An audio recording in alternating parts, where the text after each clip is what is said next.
day everyone, my name is Raisa B. Abdul and now I'm going to discuss about Chapter 3, Early Education in Calamba and Biñan.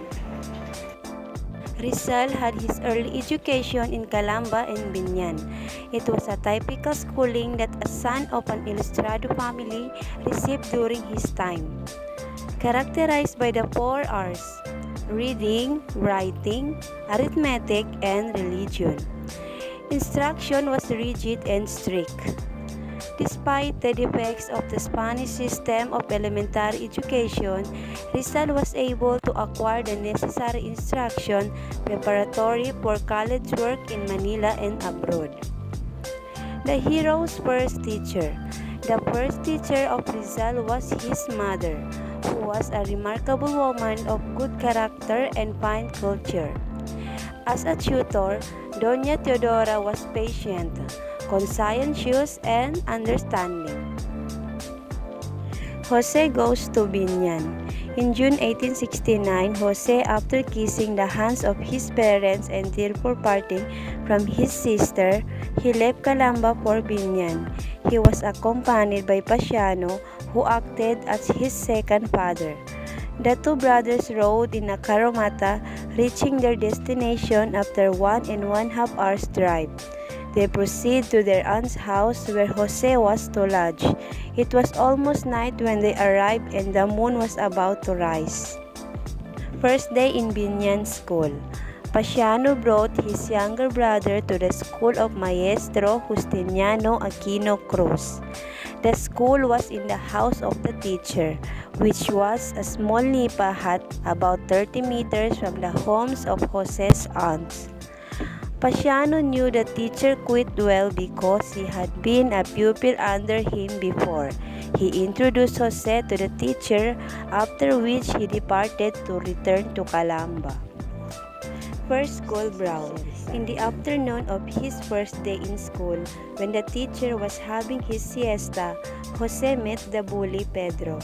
He was angry at this bully for making fun of him during his conversation with the teacher in the morning. Jose challenged Pedro to a fight. The latter readily accepted, thinking that he could easily beat the Calamba boy who was smaller and younger. The two boys wrestled furiously in the classroom. Much to the glee of their classmates, Jose, having learned the art of wrestling from his athletic Tio Manuel, defeated the bigger boy. For this feat, he became popular among his classmates.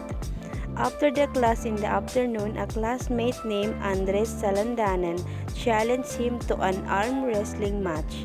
They went to a sidewalk of a house and wrestled with their arms. Jose, having the weaker arm, lost and nearly cracked his head on the sidewalk. Painting lessons in Biñan. Near the school was the house of an old painter called Juanco, who was the father-in-law of the school teacher.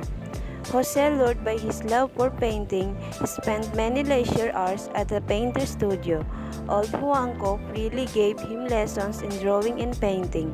He was impressed by the artistic talent of the Calamba lad. Daily life in Biñan. Jose led a methodical life in Biñan, almost Spartan in simplicity. Such a life contributed much to his future development. It strengthened his body and soul. Speaking of his daily life in Biñan, he recorded in his memories. Best student in school. In academic studies, Jose beat all Biñan boys. He surpassed them all in Spanish, Latin, and other subjects. Some of his older classmates were jealous of his intellectual superiority. They wickedly squealed to the teacher whenever Jose had a fight outside the school, and even told lies to discredit him before the teacher's eyes. Consequently, the teacher had to punish Jose. Thus Rizal said that in spite of the reputation I had of being a good boy, the day was unusual when I was not laid out on a bench and given 5 or 6 blows. End of Biñan schooling. Before the Christmas season in 1870, Jose received a letter from his sister Saturnina, informing him of the arrival of the steamer Talim, which would take him from Biñan to Calamba. Upon reading the letter, he had a premonition that he would not return to Biñan, so that he became sad. He prayed in the town church, collected pebbles in the river of souvenirs, and regretfully bade farewell to his teachers and classmates. Martyrdom of Gamborza. On the night of January 20, 1872, about 200 Filipino soldiers and workmen of the Cavite Arsenal under the leadership of La Madrid, Filipino sergeant, arose in a violent mutiny because of the abolition of their usual privilege, including exemption from tribute and polo, by the reactionary Governor Rafael de Izquierdo. Accordingly, Gomburza as Gomez, Burgos, and Zamora, despite the Archbishop Pia for clemency because of their innocence, were executed at sunrise, February 17, 1872, by order of Governor General Izquierdo. Their martyrdom was deeply mourned by the Rizal family and many other patriotic families in the Philippines. Injustice to Hero's mother. Before June of 1872, tragedy struck the Rizal family. Doña Teodora was suddenly arrested on a malicious charge that she and his brother, Jose Alberto, tried to poison the latter's perfidious wife. Jose Alberto, a rich Biñan Ilustrado, had just returned from a business trip in Europe. During his absence, his wife abandoned their home and children. When he arrived in Biñan, he found her living with another man. Infuriated by infidelity, he planned to divorce her.